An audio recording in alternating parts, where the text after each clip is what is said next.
So hello everyone, कैसे हैं आप सब अच्छे होंगे, मज़े में होंगे और अच्छे से अपने एग्ज़ाम की तैयारी कर रहे होंगे। काफ़ी सारे एस्पायरेंट की डिमांड थी कि स्टैटिस्टिक्स के लेक्चर कब से आएंगे।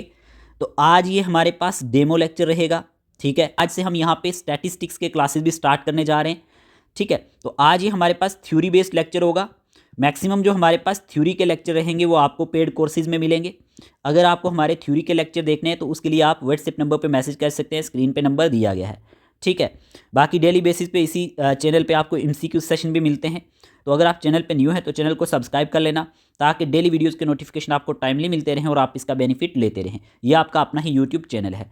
तो हम यहाँ पे एक एक चीज़ जो है स्टैटिस्टिक्स की डिस्कस करेंगे। आज हमारे पास इंट्रोडक्शन लेक्चर रहेगा बेसिक। ठीक है, जो स्टैटिस्टिक्स के बारे में रहेगा, जो आपको जानना काफ़ी ज़्यादा ज़रूरी है। जितना भी हमसे आज डिस्कस हो पाया इस डेमो लेक्चर में हम करेंगे। बिना टाइम वेस्ट किए हम अपने लेक्चर को कंटिन्यू करते हैं। टेलीग्राम को ज़रूर ज्वाइन कर लेना क्विज क्वेश्चंस के लिए, ठीक है, डेली अपडेट्स के लिए। Let's begin. तो मेरे प्यारे दोस्तों, आज हम बात करने जा रहे हैं स्टैटिस्टिक्स की। तो सबसे पहले आपको ये पता होना चाहिए कि स्टैटिस्टिक्स होता क्या है। ठीक है, जब तक आपको स्टैटिस्टिक्स के बारे में पता नहीं होगा तो आप बाकी वाले जो टॉपिक्स है ना वो आप नहीं कर सकते, उनकी आपको समझ नहीं आएगी। हम बिल्कुल बेसिक से लेके चलेंगे। ठीक है, तो आपको घबराने की ज़रूरत नहीं है। अगर आप बिगनर्स भी हो ना तो स्टैटिस्टिक्स आपको ऐसे लगेगा जैसे ये कहीं 5th या 4th क्लास का सब्जेक्ट हो। ठीक है, तो चलिए शुरू करते हैं बिना टाइम वेस्ट किए। सबसे पहले हमारे सामने स्टैटिस्टिक्स दिया गया। ठीक है, जब हम बात करते हैं स्टैटिस्टिक्स के बारे में तो यहाँ पे क्या लिखा गया है? Statistics is the study of collecting, organising, presenting, analysing and interpreting data. ये क्या है डेफिनेशन किसकी? स्टैटिस्टिक्स की।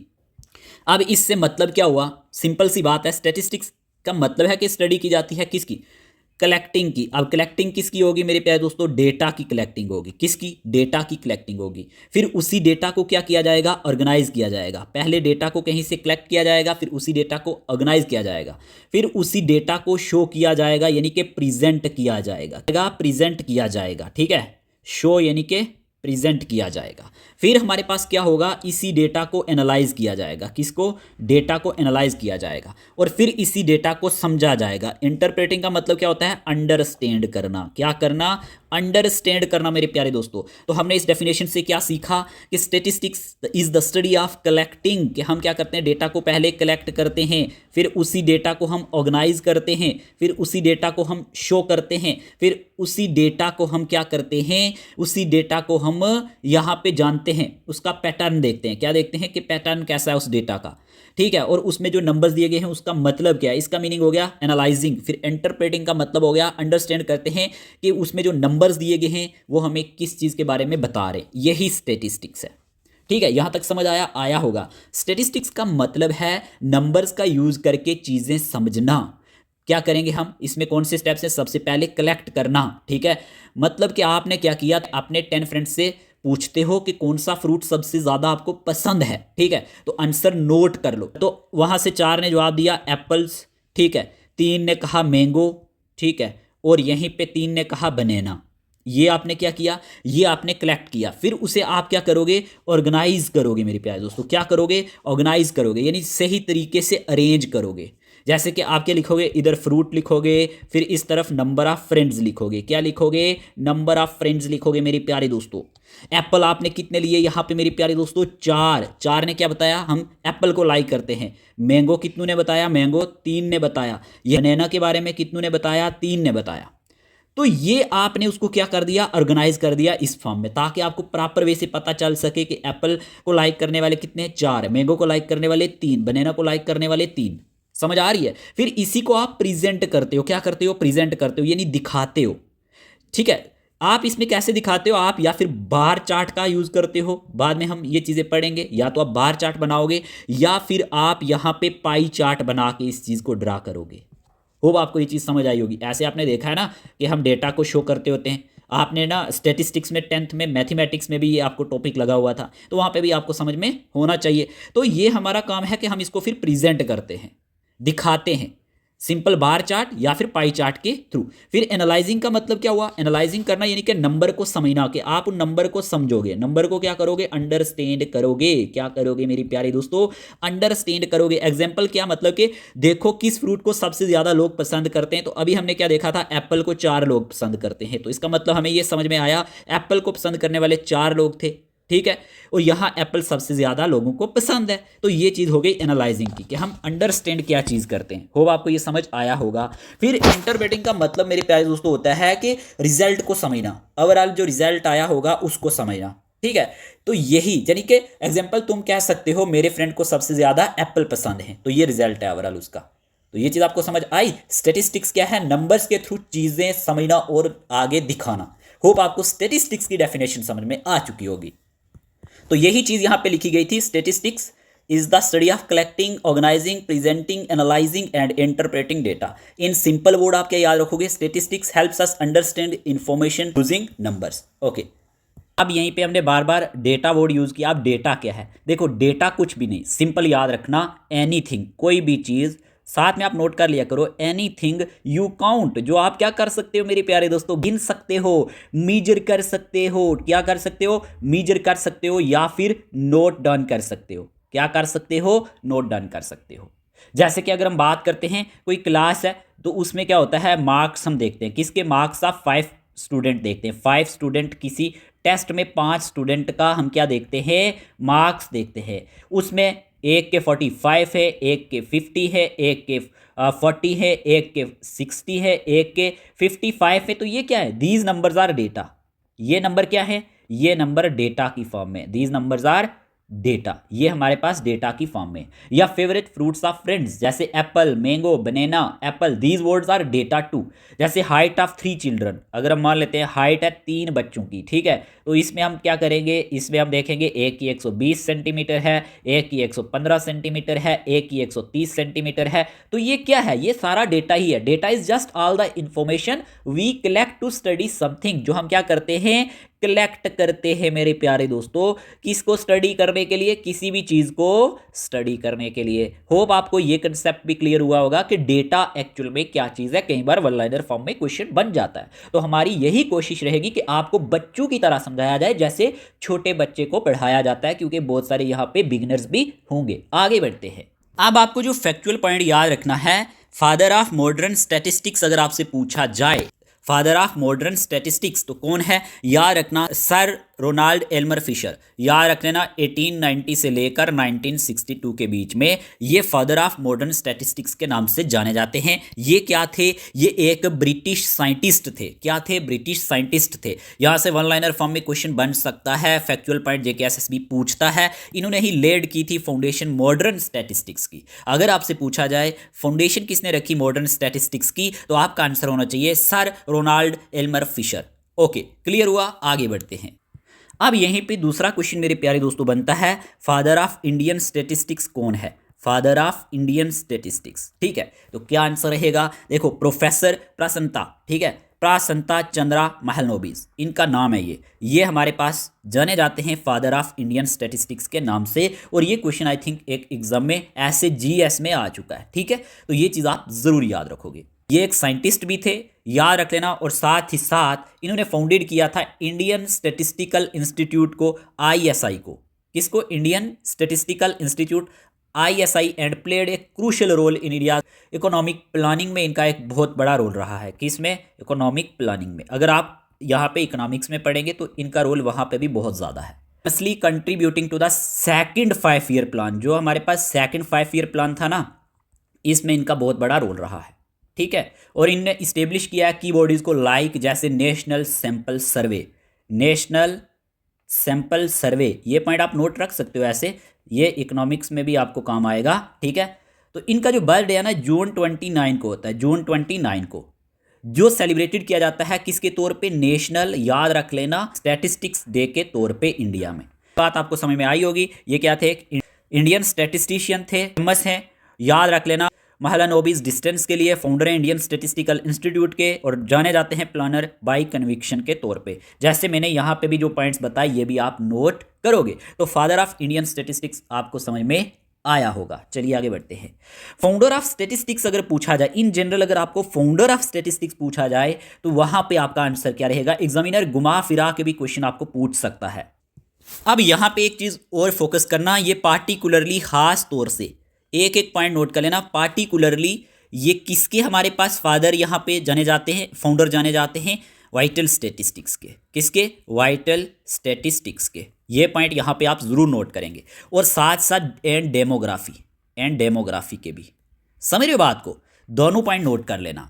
और याद रखना, जॉन ग्रांट की बात करें 1620 से लेकर 1674 के बीच में इन्होंने यूज किया पॉपुलेशन को एंड डेथ रिकॉर्ड को टू स्टडी करने के लिए बर्थ्स को, डेथ्स को एंड डिजीजेज को, जहां से लेइंग किया गया foundation of statistics and demography. बहुत ज़्यादा इंपॉर्टेंट पॉइंट है, याद रखना। कोई भी नहीं आपको इतनी बारीकी से बताएगा, ये चीज़ें दिमाग में बिठा लेना। जो यहाँ पे मैं एक एक पॉइंट बता रहा हूँ ना, इसको अपने दिमाग में अच्छे से बिठा लेना। क्वेश्चन किसी तरह से भी एग्जामिनर पूछ सकता है। तो यहाँ पे मैंने जो दोनों बातें बताई, एक वाइटल स्टैटिस्टिक्स और दूसरा डेमोग्राफी, याद रख लेना। इन्होंने ही लेइंग की है foundation of statistics and demography. चलिए बात खत्म हुई इसकी, ठीक है। फिर यहाँ से एग्जामिनर आपको पूछ सकता है, अब देखो कई बार वन लाइनर फॉर्म या कॉलम वाइज क्वेश्चन अगर आपको बनेगा, origin of the word statistics के, इसका ओरिजिन कहाँ से हुआ, कहाँ से इसका जन्म हुआ? तो मेरे प्यारे दोस्तों, comes from Latin word status. Stasis से निकला है, याद रख लेना, ठीक है। जिसका मीनिंग है स्टेट, या फिर हम कह सकते हैं कंडीशन। ये भी आप साथ में नोट कर सकते हैं। वीडियो देखने का ये फायदा है, ठीक है। तो यहाँ पे कम्स फ्रॉम किससे निकला है? लेटिन वर्ड स्टेटस से निकला है, जिसका मीनिंग स्टेट है या फिर कंडीशन है। और याद रखना, अगर हम बात करते हैं, यूज किया जाता है कलेक्टिंग करने के लिए गवर्नमेंट इंफॉर्मेशन को, जैसे कि आपको पता ही है। लेटर ये क्या बना? Science, became the science of numbers and data, ठीक है। इसे science of numbers and data भी कहा जाता है, science of number and data, इस तरह से भी याद रख लेना, ठीक है। क्लियर हुआ होगा।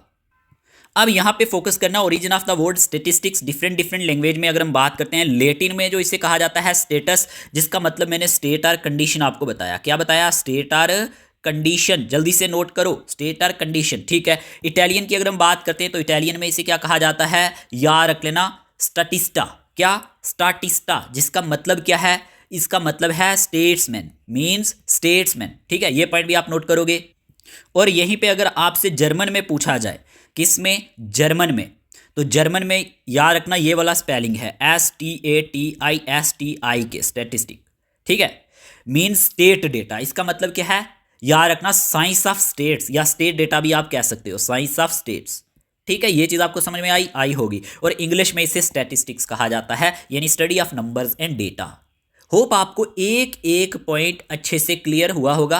क्लास अच्छा लग रहा है तो क्लास को लाइक कर देना, ठीक है। तो यहां तक बातें क्लियर हुई होंगी। आगे बढ़ते हैं। अब यहां पे क्या लिखा गया है? स्टैटिस्टिक्स डील विद, ये किसके साथ डील करता है? चलिए बिल्कुल बेसिक से लेके चलेंगे। आज हमारे पास इंट्रोडक्शन प्लस डेमो लेक्चर है, ताकि आपको पता चल जाए कि हम आपको क्या क्या कवर करवाने वाले हैं पेड सब्सक्रिप्शन में, कैसे हमारे लेक्चर रहने वाले हैं इन डीप डेप्थ के साथ और इजी लैंग्वेज के साथ, ठीक है। तो यहाँ पे क्या लिखा गया है? स्टैटिस्टिक्स डील विद, किसके साथ डील करता है? कलेक्शन ऑफ डेटा के साथ डील करता है, क्लासिफिकेशन ऑफ डेटा के साथ डील करता है, प्रेजेंटेशन ऑफ डेटा के साथ डील करता है, एनालिसिस ऑफ डेटा के साथ डील करता है, इंटरप्रिटेशन ऑफ डेटा के साथ डील करता है। शॉर्ट डेफिनेशन में भी आपको समझाया था, अब यहाँ पे समझ लो। कलेक्शन ऑफ डेटा यानी कि गैदरिंग करना इंफॉर्मेशन को, किसको? इंफॉर्मेशन को गैदर करना, किसको? इंफॉर्मेशन में जब आप गैदर करोगे, नंबर और फैक्ट्स को गैदर करोगे। एग्जाम्पल के तौर पे आपने क्या किया? Example the, writing down marks of all students in your class, कि आप क्या कहते हो कि राइट डाउन करो। क्या करो? राइट डाउन करो। क्या राइट डाउन करो? जितने भी मार्क्स हैं जो स्कोर किया गया है ना तमाम स्टूडेंट्स के द्वारा, ऑल स्टूडेंट्स ने क्लास में जो स्कोर किया उसको मार्क करो। तो ये हमारे पास किस चीज़ में आ जाएगा? ये कलेक्शन ऑफ डेटा में आ जाएगा। यानी कि आपने इन्फॉर्मेशन को गैदर किया, आपने इन्फॉर्मेशन को इकट्ठा किया, ठीक है। नंबर्स या फैक्ट्स को एक जगह इकट्ठा करना, क्या करना? इकट्ठा करना, क्लास के सब स्टूडेंट के मार्क्स लिखना, ये हमारे पास कलेक्शन ऑफ डेटा है। चलिए इसी तरह से क्लासिफिकेशन ऑफ डेटा क्या कहता है? ग्रुपिंग करो सिमिलर डेटा का इकट्ठे। जैसे मैंने आपको ऊपर एक एग्जांपल बताई थी कि कैसे हम इसको अच्छे से अरेंज करते हैं। तो यहाँ पे क्या है? क्लासिफिकेशन ऑफ डेटा, आप ग्रुपिंग में रखोगे जो सेम डेटा होगा, ठीक है। फ्रूट का है तो फ्रूट में रखोगे। इसी तरह से डेटा की क्लासिफिकेशन ये कहती है कि मिलते जुलते डेटा को एक साथ रखो जो आपका डेटा मिल रहा है। जैसे स्टूडेंट को मार्क्स के हिसाब से ग्रुप करना। ग्रुप करने से मतलब क्या हुआ कि मिलते जुलते डेटा को एक साथ रखना। ठीक है, एग्जाम्पल के तौर पे स्टूडेंट को मार्क्स के हिसाब से हम ग्रुप करते हैं। ठीक है, कैसे करते हैं? मान के चलो हमारे पास ना क्या होता है, हमारे पास कुछ स्टूडेंट हैं जो हमारे पास स्कोर कर रहे हैं 40 से 60। ठीक है, तो इसको हम कैसे करेंगे? सबसे पहले मान लेते हैं 0 से 40 स्कोर कर रहे हैं, वो हमारे पास 5 स्टूडेंट हैं, उनको आप अलग रखोगे। फिर यहीं पे 41 से हमारे पास मान के चलो 60 के बीच में ये हमारे पास 10 स्टूडेंट हैं, इनको अलग रखोगे। फिर हमारे पास ना यहाँ पे आप मान के चलो 61 से 80 के बीच में यहाँ से 15 स्टूडेंट हैं, इनको आप अलग रखोगे। तो ये क्या हो गया? ये डेटा की क्लासिफिकेशन हो गई। जो से 40 मार्क्स करने वाले स्टूडेंट हैं वो कितने हैं? वो 5। ठीक है, 41 से 60 के बीच में 10, 61 से 80 के बीच में 15। तो ये क्या हो गया? ये डेटा की क्लासिफिकेशन हो गई। स्टूडेंट को मार्क्स के हिसाब से हमने ग्रुप कर दिया। समझ आया होगा। अब प्रेजेंटेशन ऑफ डेटा क्या है मेरे प्यारे दोस्तों? प्रेजेंटेशन ऑफ डेटा के लिए आप याद रखोगे, सिंपली क्या याद रखोगे कि हमारे पास शोइंग किया जाता है डेटा को टेबल्स में, चार्ट्स में और ग्राफ्स में। आपने डेटा इंटरप्रिटेशन पढ़ा होगा या फिर आपने स्टैटिस्टिक्स पढ़ा होगा, 10th क्लास में पढ़ा था ना। तो उसमें आपने क्या किया था, यहाँ पे पाई चार्ट की बात करें या फिर हम टेबल्स की फॉर्म में हमने डेटा को ऑर्गेनाइज किया था, प्रेजेंट किया था, मतलब डेटा को टेबल, चार्ट्स और ग्राफ्स की फॉर्म में ऐसे अब बनाते थे ना। कुछ याद आया? तो ये क्या है? इस तरह से जो आप टेबल, चार्ट्स और ग्राफ्स में इसको दिखाते हो, ये हमारे पास प्रेजेंटेशन ऑफ डेटा है।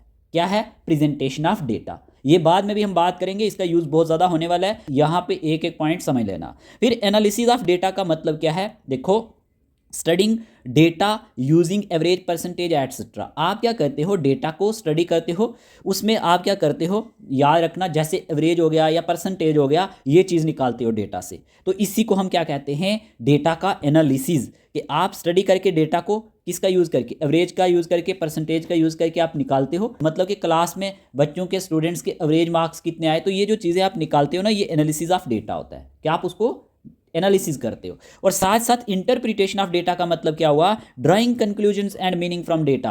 आप डेटा से कंक्लूजन निकालते हो, मतलब समझते हो। अब इसमें क्या समझते हो? ये समझते हो कि हमारे पास समझना कि ज़्यादा स्टूडेंट ने, जो हमारे पास हमने यहाँ पे ऊपर एग्जांपल ली थी कि ज़्यादा स्टूडेंट ने 40 से 60 मार्क्स जो हैं स्कोर किए। वो हमारे पास लगभग 40 से 60 मार्क्स वाले स्टूडेंट कितने थे? 15 थे। मैंने आपको ऊपर एग्जांपल दी थी ना।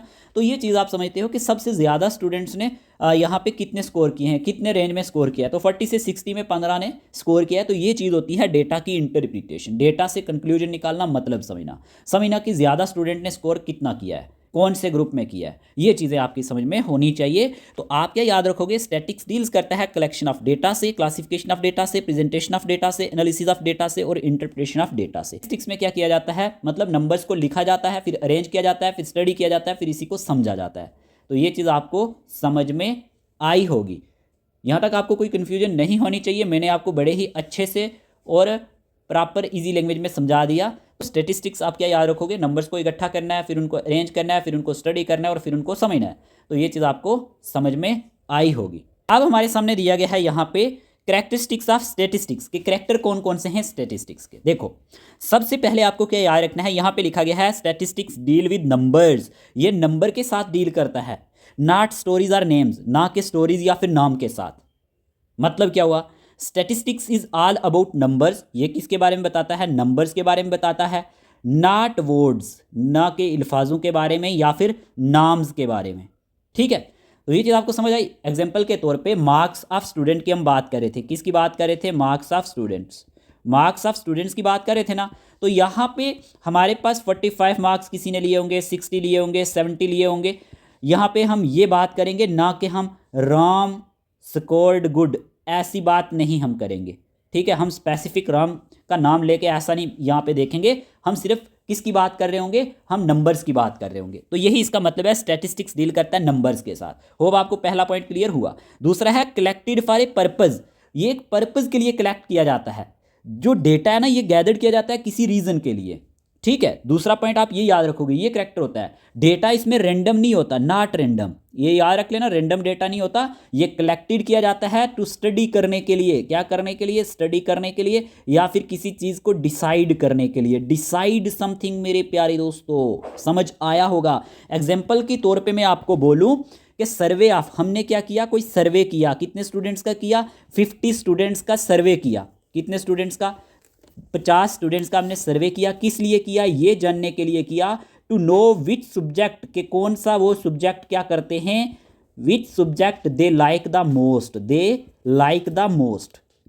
तो ये हमने सर्वे किया, यही होता है कि किसी पर्पज़ के लिए ये किया गया है। डेटा जो है ये किसी रीज़न के लिए हमारे पास गैदर किया जाता है। होप आपको दूसरा पॉइंट भी क्लियर हुआ होगा।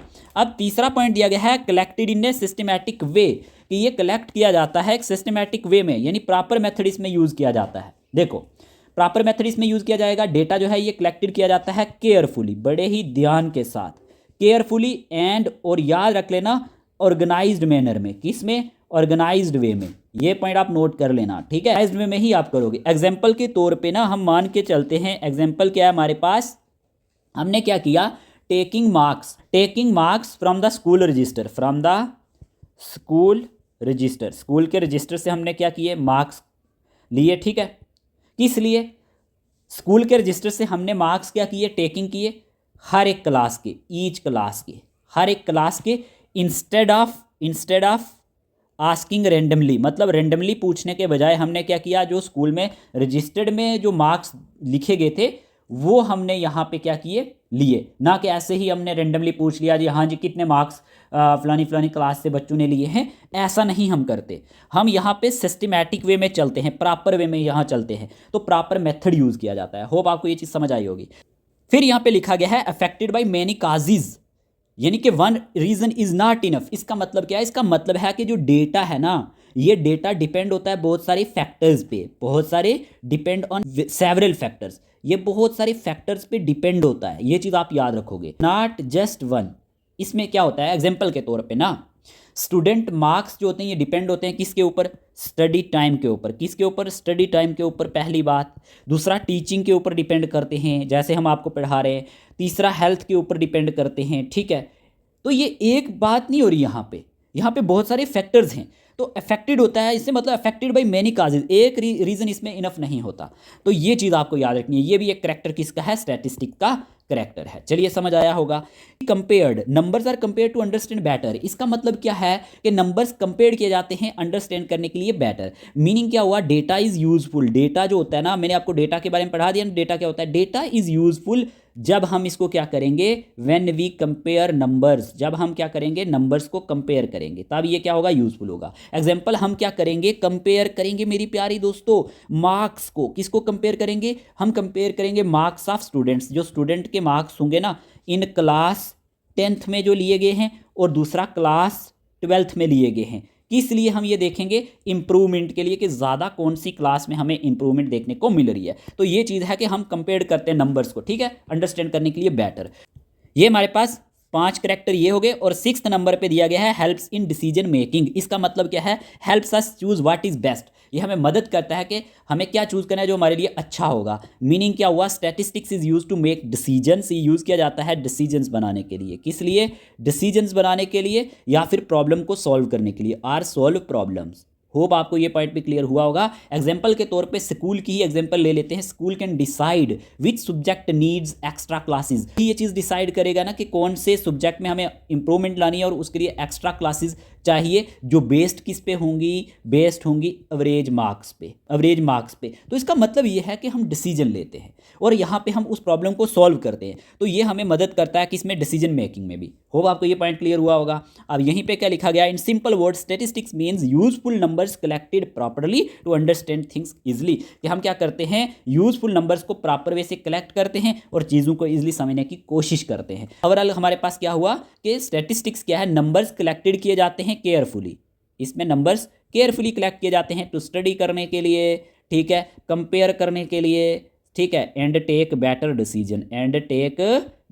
डिसीजन। ओके, ये चीज़ आपको समझ में आई होगी। बहुत ज़्यादा इसका यूज़ होने वाला है, तो आप ये चीज़ याद रखना, ठीक है। तो यहाँ पे मैंने क्या समझाया, स्टैटिस्टिक्स सिर्फ नंबर से डील करता है, किसके साथ, नंबर्स के साथ। स्टैटिस्टिक्स में नंबर होते हैं, यहाँ पे कहानी या नाम नहीं देखे जाते। एग्जाम्पल मैंने आपको दी थी 50, 60, 70 मार्क्स की, ठीक, ये चीज़ समझ आई थी ना। ओके, यहाँ पे राम अच्छा स्टूडेंट है, ये चीज़ हम नहीं देखते कि राम गुड स्टूडेंट है, ये चीज़ हम इसमें कंसीडर नहीं करते, हम क्या करते हैं, नंबर्स कंसीडर करते हैं। पहला पॉइंट यही था।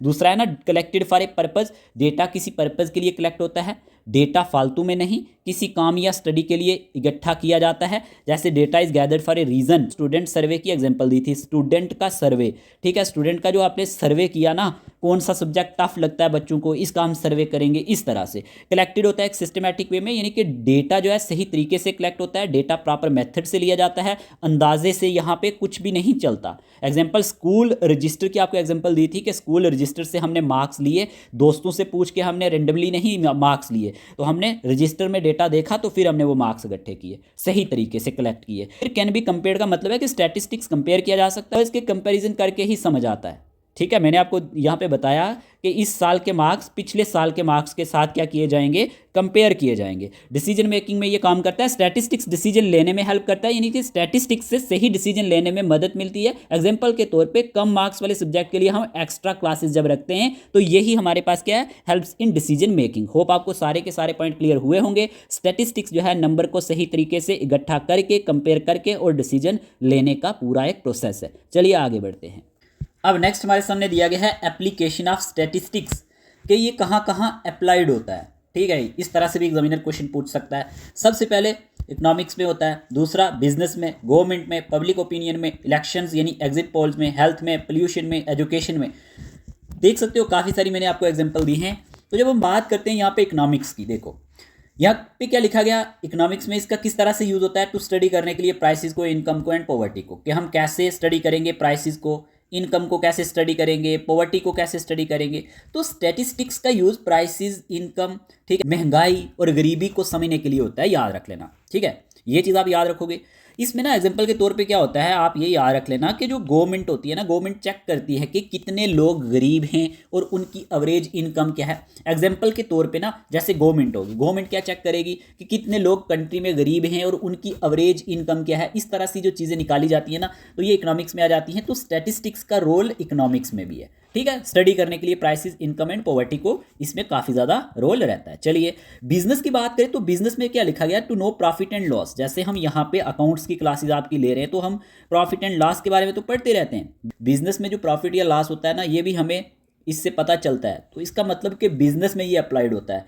जैसे शॉपकीपर होते हैं, एग्जाम्पल के तौर पर मान लो शॉपकीपर जो होगा, दुकानदार, डेली सेल्स के रिकॉर्ड रखता है ना, रखता तो है, और देखता है कितना प्रॉफिट हुआ या लॉस हुआ। तो ये चीज़ भी जानने के लिए हमें स्टैटिस्टिक्स की ज़रूरत पड़ती है। चलिए फिर गवर्नमेंट दिया गया है। गवर्नमेंट का क्या, देखो गवर्नमेंट जो होती है ये मेक क्या बनाती है, plan using population data. Population का डाटा यूज़ करके गवर्नमेंट यहाँ पे क्या बनाती है, प्लान बनाती है। कहने का मतलब ये है कि हमारे पास गवर्नमेंट स्टैटिस्टिक्स का यूज़ प्लानिंग के लिए करती है। किस लिए, प्लानिंग के लिए। ठीक है जी, प्लानिंग के लिए। एग्जाम्पल मैंने दी कि हमारे पास जैसे पॉपुलेशन डेटा देखकर क्या करेगी गवर्नमेंट, पॉपुलेशन का जो डेटा होगा ना, पॉपुलेशन के डेटा को देखकर गवर्नमेंट स्कूल, हॉस्पिटल और रोड बनवाती है। याद रखना इसी बेस पे। तो यहाँ पे भी किसका रोल हुआ, यहाँ पे भी स्टैटिस्टिक्स का रोल हुआ। चलिए ये समझ आया। अब यहाँ पे पब्लिक ओपिनियन दिया गया है। यहाँ पे क्या लिखा गया है, to know what people think, ये जानने के लिए कि लोग क्या सोचते हैं। तो इसके लिए सर्वे किया जाता है और पोल्स करवाए जाते हैं। वेरी इंपॉर्टेंट क्वेश्चन आ चुका है। ठीक है, तो देखो स्टैटिस्टिक्स से ही हमें पता चलता है कि लोग क्या सोचते हैं। एग्जाम्पल मैंने आपको दी कि सर्वे के जरिए कि लोग न्यू लॉ से खुश हैं या नहीं हैं, या फिर ओल्ड लॉ ही यहाँ पे चलेगा, तो उसके लिए सर्वे होगा और पोल्स करवाए जाएंगे। तो पब्लिक ओपिनियन इसमें लिया जाता है। इस फील्ड में भी स्टैटिस्टिक्स का यूज़ होता है। चलिए क्लियर हुआ होगा। फिर हमारे पास ना इलेक्शंस, एग्जिट पोल्स में इसका यूज़ रहता है। अब कैसे, यहाँ पे लिखा गया है टू गैस इलेक्शन रिजल्ट, ये गैस करने के लिए कि इलेक्शन का रिजल्ट क्या रहेगा, इसमें भी स्टैटिस्टिक्स का यूज़ होता है। इलेक्शन के बाद स्टैटिस्टिक्स से ही तो रिजल्ट का अंदाज़ा लगाया जाता है ना। जो रिजल्ट का आप आइडिया लगाओगे वो किससे लगाओगे, वो आप स्टैटिस्टिक्स से ही लगाओगे। ठीक है, वोटिंग के बाद लोगों से पूछा जाता है पहले, तो जब लोगों से आप पूछोगे, वोटिंग के बाद लोगों से पूछकर आप क्या करोगे, एग्जिट पोल बनाओगे। ठीक है ना, जैसे आपने देखा होगा बड़े बड़े चैनल्स पे क्या किया जाता है, एग्जिट पोल्स बताए जाते हैं। तो ये क्या होता है, मतलब लोगों से आप पूछते हो पहले, फिर इस पे आप वो एग्जिट पोल बताते हो। तो इलेक्शंस और एग्जिट पोल में भी इसका बहुत ज़्यादा रोल रहता है कि आप इलेक्शन रिजल्ट को गैस कर सकते हो। अब हेल्थ दिया गया है, to count patients and diseases. देखो हेल्थ फील्ड में स्टैटिस्टिक्स से ही हमारे पास जितनी भी बीमारियां होती हैं या फिर पेशेंट का रिकॉर्ड होता है, इसी से हमें पता चलता है। जैसे कि एक हॉस्पिटल है, कोई अस्पताल है, तो उसमें क्या होगा, वहाँ पे काउंट किया जाता है कि कितने लोग डेंगू से अफेक्ट हुए। डेंगू फीवर होता है ना कि कितने लोग डेंगू से यहाँ पे इफेक्ट हुए, डिफरेंट डिफरेंट जो डिजीज़ होती हैं, कितने लोग फिर यहाँ पे मलेरिया से इफेक्ट हुए। तो ये चीज़ें भी हमें किससे पता चलेंगी, स्टैटिस्टिक्स से। आप देखते नहीं हो कि अगर इंडिया में इतने केसेस हैं कि लोग मलेरिया से इतने लोग पीड़ित हैं या फिर डेंगू, तो ये क्या है, ये किससे पता चल रहा है, ये हमें स्टैटिस्टिक्स पता चल रहा है। फिर पोल्यूशन दिया गया है, पोल्यूशन लिखा गया है to measure air and water pollution, statistics का यहाँ पे यूज़ किया जाता है। जैसे कि आपने सुना होगा एयर क्वालिटी इंडेक्स के बारे में, आजकल आपने दिल्ली के बारे में भी सुना होगा कि वहाँ पे काफ़ी ये समस्या चल रही है। तो ये एयर क्वालिटी इंडेक्स जो आई होता है, ये हमें इसी से पता चलता है कि हवा साफ़ है या नहीं है। इसमें भी हम स्टैटिस्टिक्स को अप्लाइड करते हैं। होप आपको ये समझ आया होगा। और 8th नंबर पे दिया गया है एजुकेशन। एजुकेशन में देखो, to check results and progress of students, आप ना रिजल्ट चेक करते हो और प्रोग्रेस स्टूडेंट की, तो ये भी आपको किससे पता चलेगा, एजुकेशन में स्टैटिस्टिक्स से ही रिजल्ट और प्रोग्रेस चेक होती है। फॉर एग्जांपल जो स्कूल में एवरेज मार्क्स होते हैं ना, तो एवरेज मार्क्स देखकर ही डिसाइड किया जाता है ना कि कौन सी क्लास वीक है या कौन सी क्लास का अच्छा रिजल्ट है। सारे पॉइंट्स आप नोट कर लेना, यहाँ पे स्टैटिस्टिक्स अप्लाइड होता है। होप आपको ये सारी चीज़ें समझ आई होंगी। स्टैटिस्टिक्स की बात करें तो नंबर्स की मदद से क्या होता है, नंबर की मदद से हम क्या करते हैं, प्रॉब्लम को समझते हैं और डिसीजन सही से लेते हैं। तो ये सारा का सारा किसके थ्रू होगा, ये स्टैटिस्टिक्स के ही थ्रू होगा। मैंने एग्जांपल के थ्रू भी समझा दिया, तो आप याद रख लेना कि स्टैटिस्टिक्स काफ़ी सारी फील्ड में अप्लाइड होता है, इकोनॉमिक्स में, बिजनेस में, गवर्नमेंट में, पब्लिक ओपिनियन में, इलेक्शंस में, हेल्थ में, पोल्यूशन में और एजुकेशन में। होप आपको अब बताने की मुझे नीड नहीं पड़नी चाहिए। देखो ये डायरेक्टली तो आपके सिलेबस में नहीं दिया गया, लेकिन एक चीज़ बताओ कि ये इंटरलिंक है। जैसे आप बात करो ना, यहाँ पे आपको प्राइमरी और सेकेंडरी डेटा दिया गया है, वहाँ पे आपको ना एग्जांपल्स बतानी पड़ेंगी, प्राइमरी डेटा क्या होता है, सेकेंडरी डेटा क्या होता है। तो एग्जामिनर ना आपको एग्जांपल पूछ लेगा कि बताओ इनमें से कौन सी सेकेंडरी डेटा की एग्जांपल है, कौन सी प्राइमरी की एग्जांपल है। तो वहाँ पे इन चीज़ों का काफ़ी ज़्यादा यूज़ होगा। हम एक एक चीज़ ना बिल्कुल बेसिक लेवल से लेके चलेंगे, बेसिक लेवल से, तो आपको घबराने की ज़रूरत नहीं है। आगे बढ़ते हैं। देखो यार, आगे बढ़ने से पहले अगर आपको डिटेल लेक्चर्स चाहिए ना, डिटेल लेक्चर्स, जैसे ये डेमो लेक्चर आपका चल रहा है, तो इसके लिए आप हमें व्हाट्सएप नंबर पे मैसेज कर देना, ठीक है। व्हाट्सएप नंबर स्क्रीन पे दिया गया है। अगर आप हमारी पेड ग्रुप सब्सक्रिप्शन में ज्वाइन होना चाहते हैं तो ज्वाइन हो सकते हैं। इसमें आपको टेलीग्राम पेड ग्रुप सब्सक्रिप्शन मिलेगी, ठीक है। टेलीग्राम पे आपको PDF टेस्ट सीरीज मिलते रहेंगे, प्लस जो आपको ना वीडियोस लेक्चर होंगे वो आपको प्राइवेट लिंक मिलेंगे थ्योरी के, क्योंकि थ्योरी के जो लेक्चर्स होंगे वो यूट्यूब पे नहीं आएंगे, यूट्यूब पे सिर्फ MCQs के सेशन आएंगे। तो ये डेली बेसिस पे आपको क्लासेस मिलेंगी, ठीक है। तो ये आपको प्राइवेट लिंक मिलेंगे, ठीक है, टेलीग्राम ग्रुप में। तो इसके लिए आप हमें क्या करेंगे, व्हाट्सएप नंबर पे मैसेज करेंगे, आपको बाकी का प्रोसीजर बता देंगे। इसमें आपको GK भी कवर हो जाएगा, इंग्लिश ऑलरेडी हमने कवर की हुई है बाकी एग्जाम्स के लिए, तो प्रैक्टिस सेट नोट्स आपको अच्छे से मिल जाएंगे। बाद में हम दोबारा से ये चीज़ें आपको वीडियो की फॉर्म में भी हम आपको पढ़ा देंगे। लेकिन अभी जो हमारा यहाँ पे चल रहा है, एक तो GK चल रहा है, स्टैटिस्टिक्स, आज ये डेमो लेक्चर फर्स्ट, अकाउंटेंसी के लगभग 12 लेक्चर हमारे हो चुके हैं, जिसमें हमने सारी बेसिक चीज़ें कवर कर दी हैं। साइंस की क्लासेस चल रही हैं, जिसमें न्यूट्रिशन आज आपका ख़त्म हो चुका है, ठीक है। इकोनॉमिक्स की क्लासेस बात करें तो इकोनॉमिक्स में हमने basic introduction plus economic reform बिल्कुल कंप्लीट कर लिया है, ठीक है। तो यहाँ पे कंप्यूटर के नोट्स भी आपको विद प्रैक्टिस सेट कवर हो जाएंगे, और करंट अफेयर्स के सेशन आपके अच्छे से कवर हो जाएंगे, PDF आपको मिल जाएंगे। एग्जाम ओरिएंटेड PDF नोट्स होंगे, OMR बेस्ड टेस्ट मिलेंगे आपको, फुल लेंथ टेस्ट भी होंगे बाद में, टॉपिक वाइज प्रैक्टिस टेस्ट भी आपको मिलेंगे, और टेलीग्राम पेड ग्रुप में हम डेली बेसिस पे आपके क्विज क्वेश्चंस भी करवाएंगे। इसमें आपको यहाँ पे व्हाट्सएप पहले पेड ग्रुप था, लेकिन अब हमारे पास टेलीग्राम पेड ग्रुप रहेगा, क्योंकि वहाँ पे PDF वगैरह सेव रहते हैं। कहीं आपको परेशानी आती है तो आप हमें फ्री टाइम में कॉल करके भी पूछ सकते हैं, ठीक है, अगर आप बिगनर्स हैं। तो इसके लिए आप हमें व्हाट्सएप नंबर पे ही मैसेज कर देना, ताकि आपकी और अच्छे से प्रिपरेशन हो पाए। क्योंकि थ्योरी के लेक्चर जो है वो हम यूट्यूब पे प्रोवाइड नहीं कर पाएंगे सारे, क्योंकि हमें पेड वालों को भी क्लासेस देनी है, ठीक है। तो यहाँ पे इंटरेस्टेड एस्पिरेंट जितने भी होंगे आप हमें मैसेज कर सकते हैं। बाकी अगर आपको MCQs ही ऑनली लगाने हैं, सिर्फ MCQs देखने, तो हम यहाँ पे MCQ सेशन लाते रहते हैं जो एग्ज़ाम ओरिएंटेड रहते हैं। तो आप इसके लिए हमारे चैनल को सब्सक्राइब करके रख सकते हो, ठीक है। बाकी अगर आपको टेस्ट सीरीज भी चाहिए तो आप हमें मैसेज कर सकते हैं। ये अपडेट देना काफ़ी ज़्यादा ज़रूरी था, क्योंकि काफ़ी सारे एस्पिरेंट के हमें मैसेज आते रहते हैं, हम टाइमली हर एक का रिप्लाई नहीं कर पाते। तो इस अपॉर्चुनिटी को आप मिस मत करना, क्योंकि आपको बहुत ही अच्छे लेवल से हमने प्रिपरेशन कंटिन्यू करवानी है।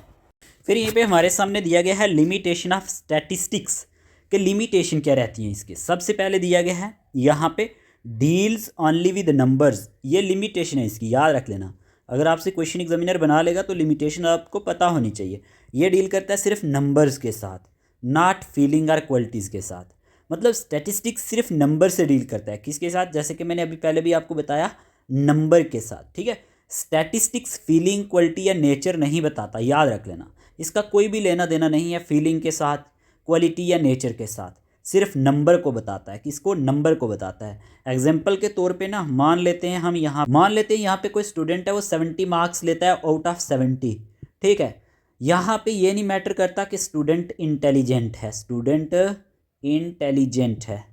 ठीक है, ये चीज़ नहीं मैटर करती। ये क्या है? ये हमारे पास एक क्वालिटी है ना, तो ये हमारे पास ना फीलिंग क्वालिटी को नहीं देखता, ये यहाँ पे सिर्फ नंबर्स को देखता है, जो हमारे पास नंबर की फॉर्म में होगा।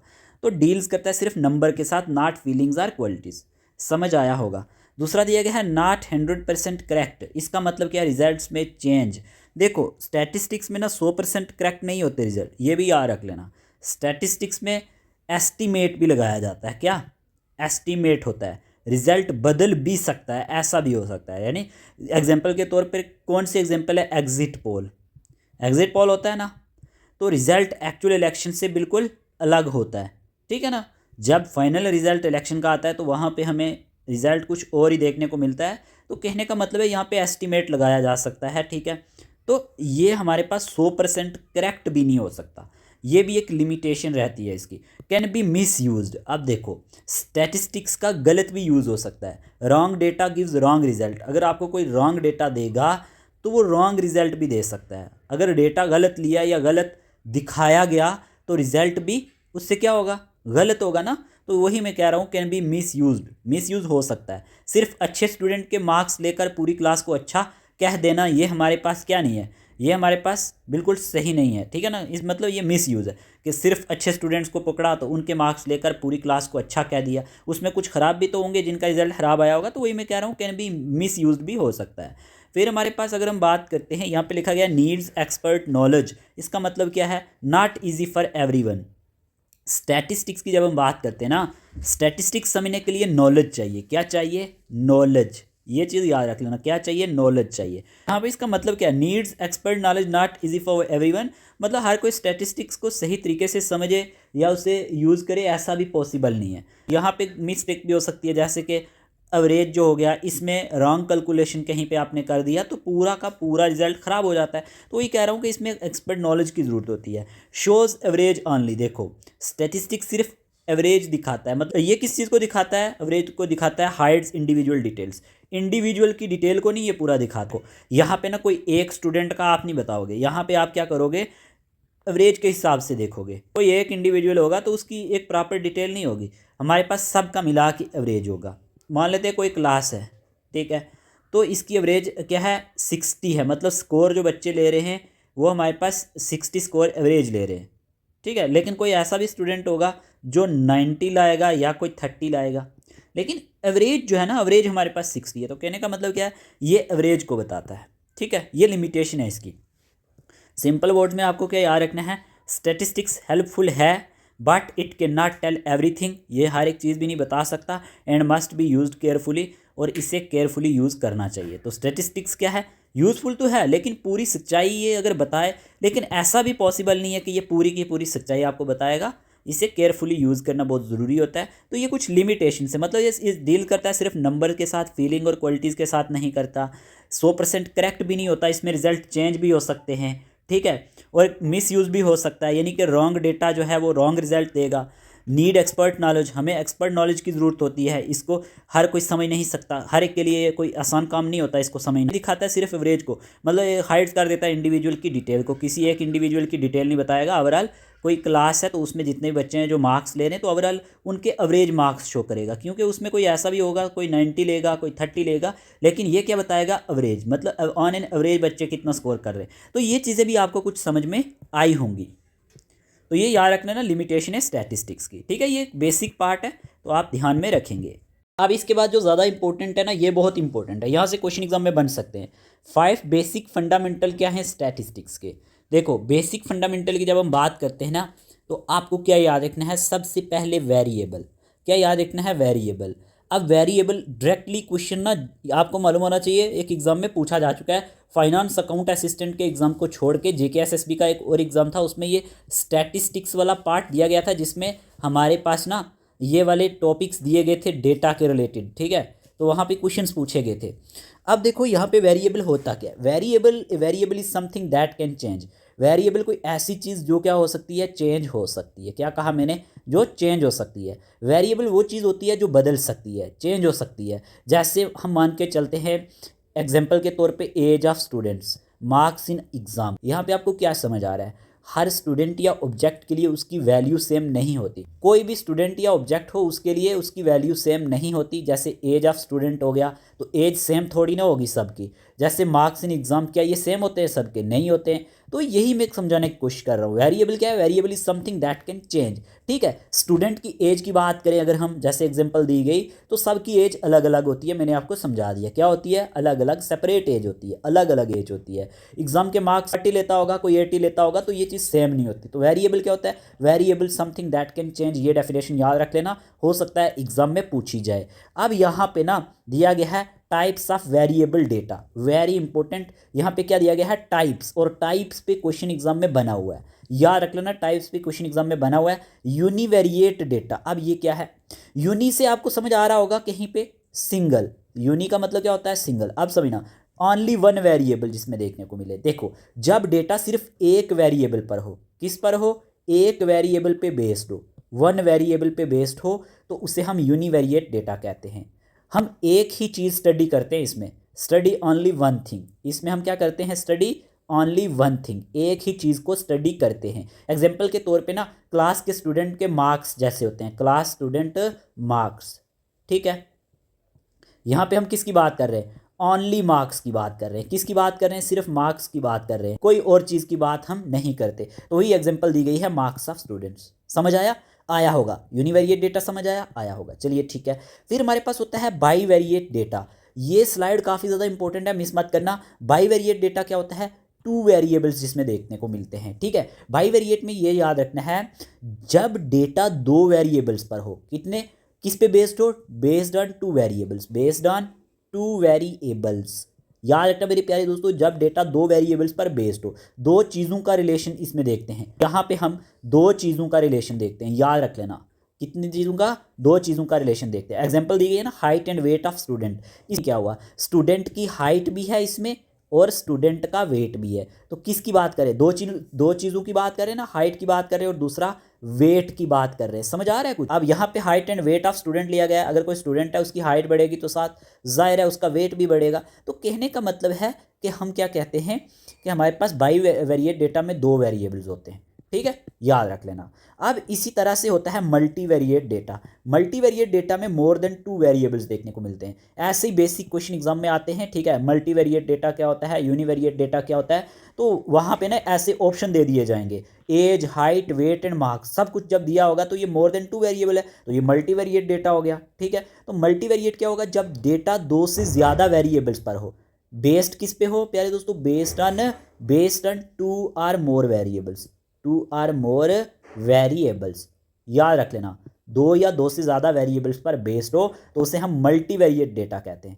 एक साथ कई चीज़ों को स्टडी करते हैं हम, यहाँ पे बहुत सारी चीज़ों को हम स्टडी करते हैं एक ही साथ। जैसे एज को भी करते हैं, हाइट को भी करते हैं, वेट को भी करते हैं, मार्क्स को भी करते हैं। तो सबसे पहला हमने बेसिक फंडामेंटल क्या देखा, स्टैटिस्टिक्स का वेरिएबल देखा। ठीक है, तो जिसमें हमने देखा वेरिएबल कोई भी ऐसी चीज़ जो चेंज हो सकती है। उसमें एज ऑफ स्टूडेंट में हमने देखा हर स्टूडेंट की एज सेम तो नहीं ना होती, चेंज होगी। मार्क्स इन एग्जाम, सबके एग्जाम में मार्क्स सेम तो नहीं होंगे। ये चीज़ें आपको याद रहती हैं। टाइप्स ऑफ वेरिएबल डेटा में यूनिवेरिएट डेटा, बाईवेरिएट डेटा और multivariate data. UBM, uni, by और मल्टी। यूनी मीन्स सिंगल, एक की बात हो रही होगी, बाई मीन्स टू और मल्टी मीन्स मैनी। होप आपको ये कंसेप्ट क्लियर हुआ हो। दूसरा होता है पॉपुलेशन यूनिवर्स। अब ये क्या है, देखो मतलब क्या है पॉपुलेशन यूनिवर्स से, population means the whole group we want to study, जिसमें हम पूरे स्टडी ग्रुप को क्या करते हैं, स्टडी करते हैं। ठीक है, मतलब पूरे ग्रुप को ले लेते हैं, क्या करते हैं, पूरे ग्रुप को ले लेते हैं, फिर उसको स्टडी करते हैं। Examples, all students of A school. एक कोई स्कूल है ना, ठीक है, तो उसमें जितने भी स्टूडेंट्स होंगे उनकी हम एग्जाम्पल ले रहे हैं। ठीक है, देखो हमारे पास ना पॉपुलेशन और यूनिवर्स का मतलब क्या है, पॉपुलेशन या यूनिवर्स का मतलब ये होता है कि इसमें हम कंप्लीट ग्रुप को क्या करते हैं, कंप्लीट ग्रुप को यहाँ पे स्टडी करते हैं, कंप्लीट ग्रुप को। ठीक है, यहाँ पे एक भी मेंबर को हम नहीं छोड़ते, याद रख लेना। ठीक है, एज अ होल यहाँ पे देखते हैं। तो ये पॉपुलेशन यूनिवर्स दूसरा हो गया। तो यहाँ पे सिंपल अगर हमें ना एग्जाम्पल के तौर पे, एग्जाम्पल क्या है, एग्जाम्पल के तौर पे अगर हमें स्कूल के स्टूडेंट के मार्क्स स्टडी करने हैं, क्या करने हैं, जितने भी हमारे पास स्कूल्स के स्टूडेंट हैं, स्कूल्स के स्टूडेंट, तो यहाँ पे हम क्या करेंगे, इनके मार्क्स को स्टडी करते हैं। तो पॉपुलेशन का मतलब यहाँ पे क्या हो गया, इसका मतलब ये हो गया कि स्कूल के सारे स्टूडेंट, इस तरह से इसका मीनिंग यहाँ पे निकलता है। ये आप इस तरह से समझोगे, ठीक है। जैसे पूरे स्कूल स्टूडेंट्स की बात हो रही है ना, तो यहाँ पे पॉपुलेशन का मतलब निकल रहा है कि पूरे स्कूल के सारे स्टूडेंट्स हमारे पास एज अ पॉपुलेशन है। तो यहाँ पे ये इसका मीनिंग निकलता है कि पूरे ग्रुप को हम स्टडी करते हैं। समझ आ गई होगी। और थोड़ा ईजी बनाने के लिए मैं आपको समझा देता हूँ। जैसे कि ना सिटी लेवल की बात करते हैं, सिटी लेवल में क्या होता है, शहर के सारे लोग होते हैं, सिटी के सारे लोग आ जाते हैं ना, तो ये भी पॉपुलेशन ही है, एक किस्म की सिटी की पॉपुलेशन है। क्लास लेवल पे अगर मान लेते हैं 10th क्लास है, क्लास 10th है, क्लास 10th के सारे स्टूडेंट्स होंगे, वो भी तो एक पॉपुलेशन है। तो इस तरह से हम देखते हैं। हॉस्पिटल है, क्या हॉस्पिटल, हॉस्पिटल के सारे पेशेंट जो होंगे, सारे के सारे क्या होंगे, पेशेंट्स, ये भी तो एक पॉपुलेशन के तौर पे हम देखेंगे हॉस्पिटल की पॉपुलेशन, पेशेंट्स की। तो इलेक्शन की एग्जांपल ले लेते हैं, स्टेट में जो वोटर्स होते हैं, तो वोटर्स की भी तो पॉपुलेशन होती है ना, इस तरह से हम देखते हैं। होप आपको ये कंसेप्ट क्लियर हुआ होगा। ओके, अब थर्ड नंबर पे हमारे पास पैरामीटर दिया गया है, ठीक है। अब पैरामीटर क्या होता है, हो सकता है क्वेश्चन एग्जाम में बन जाए, ठीक है। यहाँ पे लिखा गया है a parameter is a numerical value that describe some characteristics of the whole population, जो डिस्क्राइब करती है कुछ करेक्टरिस्टिक पूरी पॉपुलेशन के। It is calculated using all members of the population, ये कैलकुलेटेड किया जाता है किसका यूज़ करके, all members of the population का यूज़ करके, not just a part. Example यहाँ पे दिया गया है, average marks of all students in a school, total population of a city, percentage of voters in a country, average income of all house hold in a town, ठीक है, proportion of people who like a particular food in A village. अब समझने की कोशिश करना, ये जो definition है ना, इसका मतलब क्या है, आपको पता होना चाहिए। पैरामीटर एक नंबर होता है, क्या होता है, एक नंबर होता है, याद रख लेना। तभी यहाँ पे लिखा गया है न्यूमेरिकल वैल्यू, ठीक है। जो पूरी पॉपुलेशन, ठीक है, यहाँ पे क्या लिखा गया, होल पॉपुलेशन, जो पूरी पॉपुलेशन यानी पूरे ग्रुप के बारे में बताता है, ठीक है। कंप्लीट ग्रुप के बारे में बताता है, किसके बारे में, कंप्लीट ग्रुप के बारे में बताता है मेरे प्यारे दोस्तों। ये नंबर्स जो होते हैं ना, ये पैरामीटर नंबर, ये नंबर सब लोगों का डेटा लेकर कंप्लीट जितने भी लोग होंगे, क्या होता है, कंप्लीट लोगों का डेटा निकाला जाता है, ठीक है। कंप्लीट क्या किया जाता है, डेटा निकाला जाता है, सिर्फ कुछ लोगों का नहीं इसमें देखा जाता, इसमें कंप्लीट लोगों को देखा जाता है। ये चीज़ आप याद रखोगे, ठीक है। पैरामीटर क्या है, पैरामीटर एक नंबर होता है जो पूरी पॉपुलेशन यानी पूरे ग्रुप के बारे में बताता है।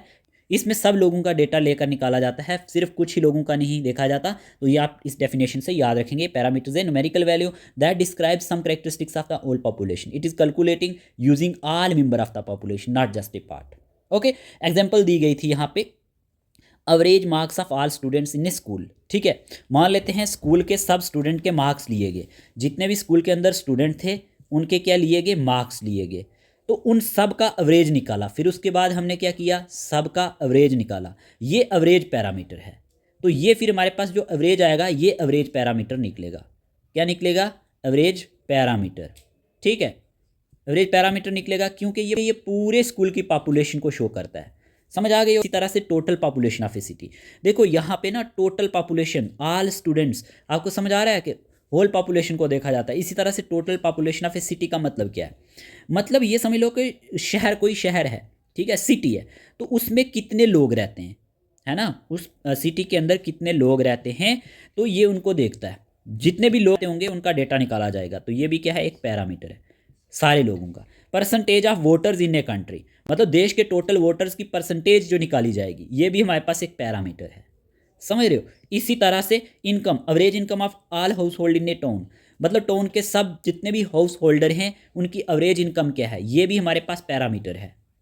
कंप्लीट हम देख रहे हैं ना, proportion of people who like a particular food in A village, तो के गांव के सब लोगों में से कितने लोग एक ही फूड पसंद करते हैं, एक ही खाना पसंद करते हैं, तो भी ये भी एक पैरामीटर है। ये भी क्या है, ये भी एक पैरामीटर है। वो हम निकालेंगे ना, मतलब डेटा लेकर, तो वो जो हमारे पास डेटा आएगा वो हमारे पास पैरामीटर के थ्रू आएगा। समझ रहे हो, आपको समझ में आया होगा।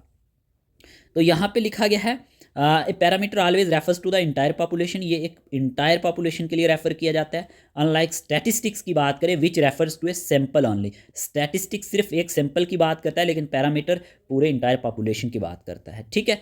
तो यहाँ पे आप क्या याद रखोगे, parameter in very simple words, parameter equal to number, ये वो नंबर होता है दैट टेल्स, जो हमें बताता है something about everyone in the group. जैसे कि हमने यहाँ पे एग्जांपल्स ली, total population of a city कितनी होगी, परसेंटेज ऑफ वोटर कितने होंगे एक कंट्री के अंदर, एवरेज इनकम क्या होगी हाउस होल्ड की एक टाउन के अंदर। तो ये क्या है, ये हमें बता रहा है that tells something about everyone in the group. Hope आपको ये समझ में आया होगा। पैरामीटर क्यों ज़रूरी है, पैरामीटर हमें एग्जैक्ट और करेक्ट पिक्चर बताता है, ठीक है, ये हमें एग्जैक्ट याद रख लेना और करेक्ट पिक्चर देता है।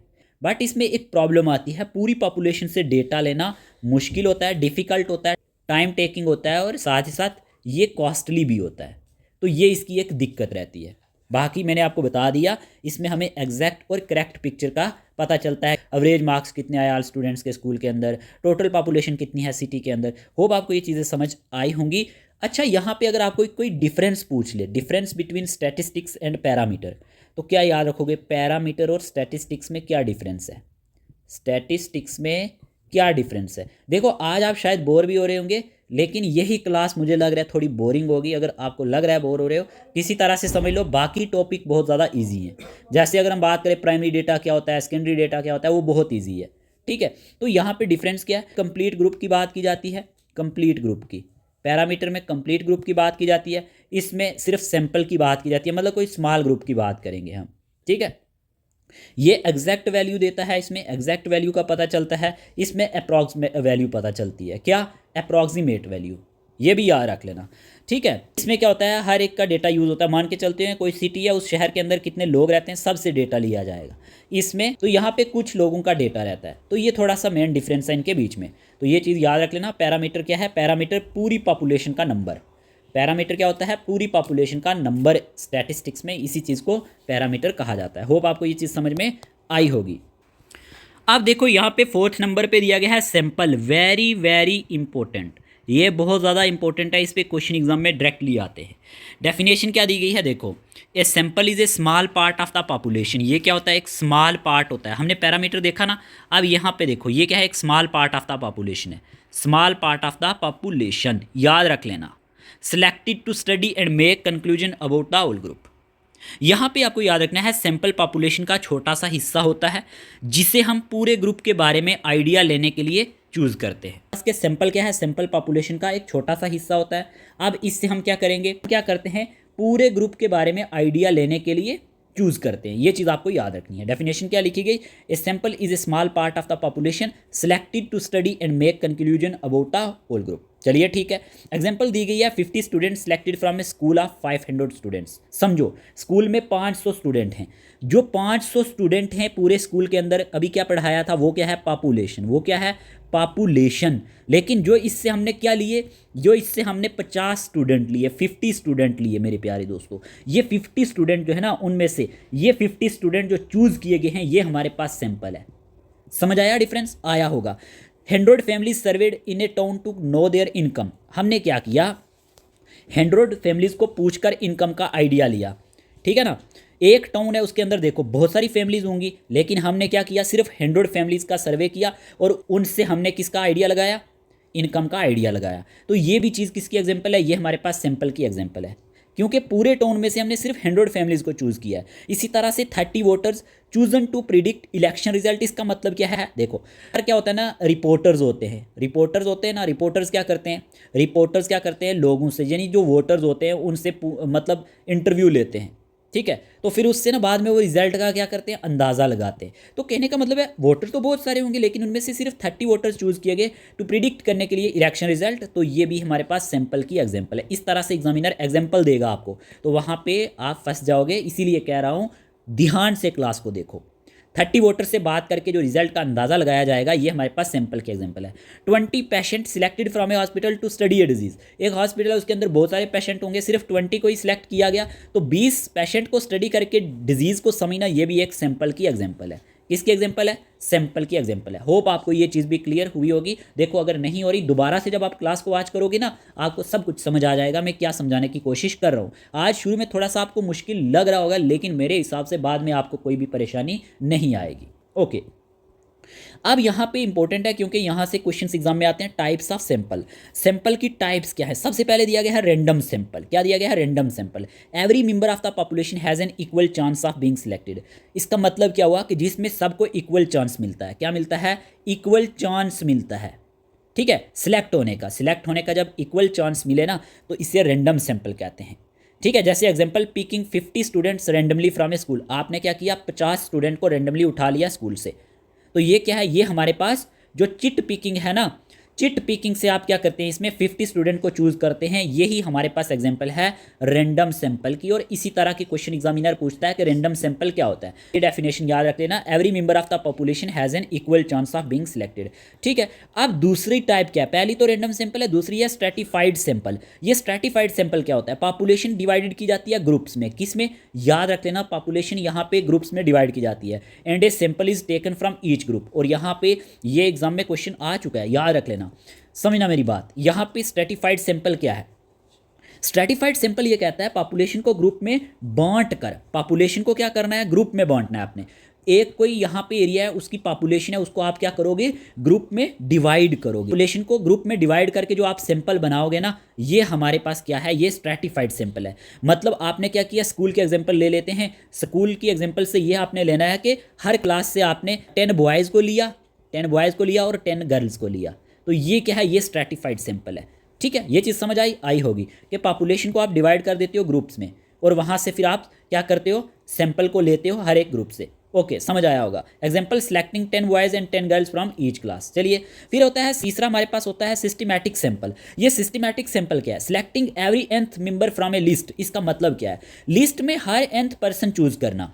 मान के चल कि आप क्या करते हो? चूजिंग करते हो every 5th student in the school register. देखो क्लास में ना यहाँ पे क्या होगा? आप चूज कर रहे हो एवरी 5th स्टूडेंट को इन द स्कूल रजिस्टर। मान के चलते हैं क्लास में जिस बच्चे का रोल नंबर 5 है, तो आप उसी 5th बच्चे को उठा लेते हो।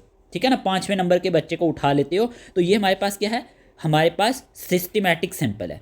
लिस्ट में आप क्या करते हो? हर nth टर्म के नंबर को उठा लेते हो, पर्सन को उठा लेते हो, चूज कर लेते हो। तो ये हम एग्जांपल मैंने आपको दे दी। जैसे स्कूल में रजिस्टर होता है तो हर क्लास में बच्चे होते हैं, तो 5th नंबर पे जो कोई बच्चा आ रहा होगा उसको आप उठा लेंगे। तो ये किसकी है एग्जांपल? ये सिस्टमैटिक सैंपल की एग्जांपल है। चलिए ठीक है, तो ये चीज़ आपको nth member from A list याद रखना है।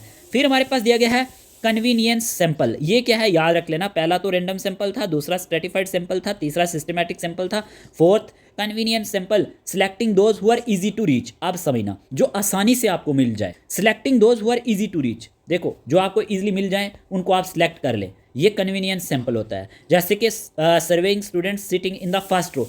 आप क्या कर रहे हो? कोई क्लास है तो फर्स्ट रो के अंदर कोई बच्चा बैठा है।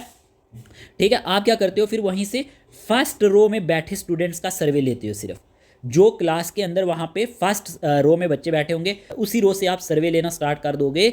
ये हमारे पास कन्वीनियंस सैंपल कहलाता है। तो आपको ये समझ आया होगा कि टाइप्स ऑफ सैंपल में एक रैंडम सैंपल है, दूसरा हमारे पास स्ट्रेटिफाइड सैंपल है, तीसरा हमारे पास सिस्टमैटिक सैंपल है और चौथा हमारे पास कन्वीनियंस सैंपल है। ठीक है, तो सैंपल क्या हो गया? सैंपल का मतलब क्या हो गया? पूरी पॉपुलेशन का एक छोटा सा हिस्सा जिससे हम पूरे ग्रुप को समझते हैं।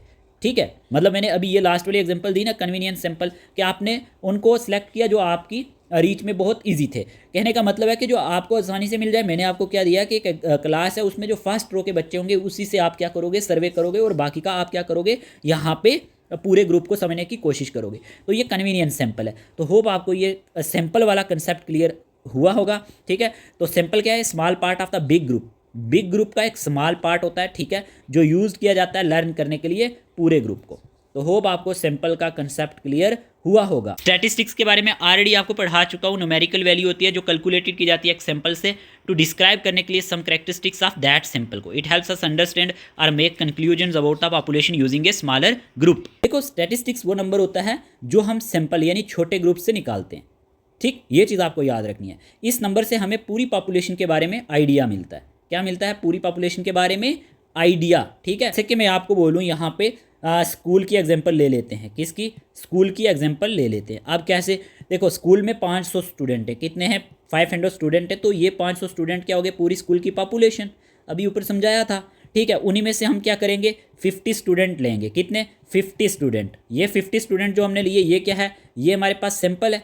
ठीक है, अब इन्हीं 50 स्टूडेंट का हम क्या करेंगे, एवरेज मार्क्स निकालेंगे। क्या निकालेंगे, इन्हीं 50 स्टूडेंट का अगर हम एवरेज मार्क्स निकालेंगे तो ये हमारे पास एवरेज स्टैटिस्टिक्स कहलाएगा। ठीक है, इस तरह से आपको याद रखना है। बाकी अगर हम बात करते हैं इलेक्शन की एग्जाम्पल ले लेते हैं। चलते 200 लोगों से पूछा गया कि आप इलेक्शन किसे देंगे, तो बाद में उसकी आपने परसेंटेज निकाली, तो ये भी स्टैटिस्टिक्स है। ये भी क्या है, स्टैटिस्टिक्स। इस तरह से याद रखोगे। मान के चलते हैं कोई टाउन है, उसकी इनकम निकालनी है हमें। क्या इनकम, उसमें 100 फैमिलीज़ हैं। 100 फैमिलीज़ की इनकम का एवरेज जो होगा ना, 100 फैमिलीज़ की मान लेते हैं हमें इनकम निकालनी है, तो 100 फैमिलीज़ की इनकम का जो एवरेज है ना, ये जो एवरेज के बाद नंबर आएगा, ये हमारे पास स्टैटिस्टिक्स है। ठीक है, इसी तरह से हॉस्पिटल की एग्जांपल ले लेते हैं। मान के चलते हैं हॉस्पिटल के अंदर 30 पेशेंट हैं, 30 पेशेंट में से कितने रिकवर हुए, तो ये जो हम काउंट करेंगे उसके बाद कितने रिकवर हुए, ये भी स्टैटिस्टिक्स है। क्या है, स्टैटिस्टिक्स।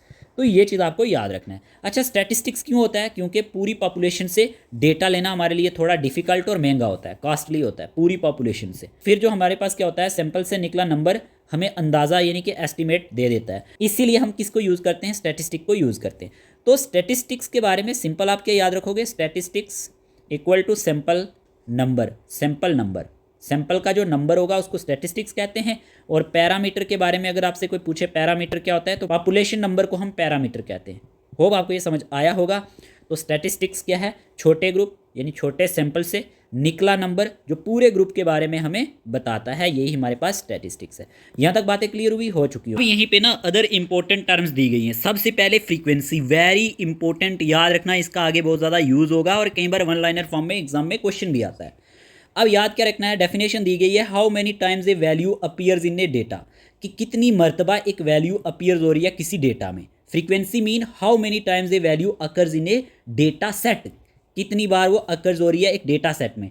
एग्जाम्पल यहाँ पे दी गई है, मार्क्स 50 अपीयर 5 टाइम्स, के मतलब कि ना कुछ बच्चे हैं उन्होंने 50 मार्क्स लिए हैं, तो वो अपीयर हो रहा है 5 दफ़ा इन ए क्लास ऑफ 30 स्टूडेंट्स में। तो यही हमारे पास फ्रीक्वेंसी है। ठीक है, एग्जाम्पल के तौर पे if marks 50 appear 5 times in a class list, then frequency of 50 क्या होगी। यहाँ पे फ्रीक्वेंसी जब हम निकालेंगे ना, ये हम बाद में इन डिटेल निकालेंगे, यहाँ पे मैं आपको नहीं बोर करूँगा। तो फ्रीक्वेंसी जो होगी 50 की, वो हमारे पास 5 के बराबर होगी। तो मतलब क्या हुआ कि हाउ मेनी टाइम्स, कितनी मरतबा एक वैल्यू अपीयर हो रही है एक डेटा के अंदर। समझ गए बात को, समझ गए होंगे। अब ये इंपॉर्टेंट क्यों होता है फ्रीक्वेंसी, ये हमें मदद करता है, हेल्प करता है, हेल्प अस नो, क्या जानने में मदद करता है, विच वैल्यू इज कॉमन, कि कौन सी वैल्यू कॉमन है, कौन सी वैल्यू कॉमन है और कौन सी हमारे पास रेयर है। इसीलिए ये हमारे पास इंपॉर्टेंट है। समझ आया। तो फ्रीक्वेंसी का मतलब है कोई नंबर कितनी बार आया है, मतलब अपीयर हुआ है। अगर क्लास में 50 मार्क्स 5 स्टूडेंट के हैं तो 50 की फ्रीक्वेंसी कितनी होगी, 5 होगी। होप क्लियर हुआ होगा। दूसरा हमारे पास दिया गया है जनरलाइजेबिलिटी। अब ये क्या चीज़ है, देखो ये टर्म भी इंपॉर्टेंट है, इसके बारे में आपको याद रखना है। How well the results from a sample can be applied to the whole population. इसका मतलब क्या है कि how well the results from a sample can be applied to the whole population.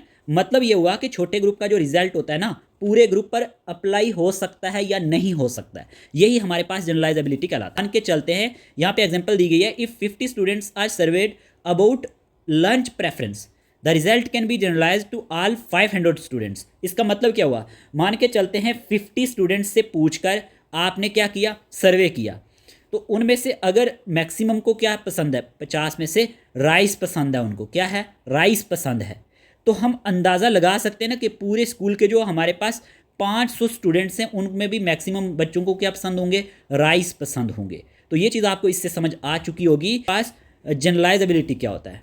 ठीक है, generalizability shows whether results of a sample can represent the whole population. ये आपको समझ में आ चुका होगा। तो आज के इस वीडियो सेशन में इतने रखते हैं। क्लास काफ़ी ज़्यादा लेंथी हो गया, लॉन्ग हो गया है, 1 आवर से ऊपर हो गया। ठीक है, तो नेक्स्ट हम यहाँ पे इससे आगे डिस्कस करेंगे अपने कोर्सेज़ में। अगर आप हमारे कोर्सेज़ को ज्वाइन करना चाहते हो, थ्योरी के अगर आपको लेक्चर चाहिए तो आप हमें व्हाट्सएप पे मैसेज कर सकते हैं। बाकी MCQs के सेशन डेली बेसिस पे इसी चैनल पे आपको मिलते रहेंगे, जिससे आप अपनी तैयारी को चेक कर सकते हो। ठीक है, इसी तरह के वीडियो सेशन के लिए, MCQ सेशन के लिए आप हमारे चैनल को सब्सक्राइब कर सकते हो। और अगर आपका कोई भी डाउट है या आपको कोई चीज़ समझ नहीं आती, वो आप कमेंट बॉक्स में बता सकते हो। ठीक है, तो मिलते हैं एक न्यू वीडियो सेशन के साथ, तब तक के लिए बाय बाय, टेक केयर।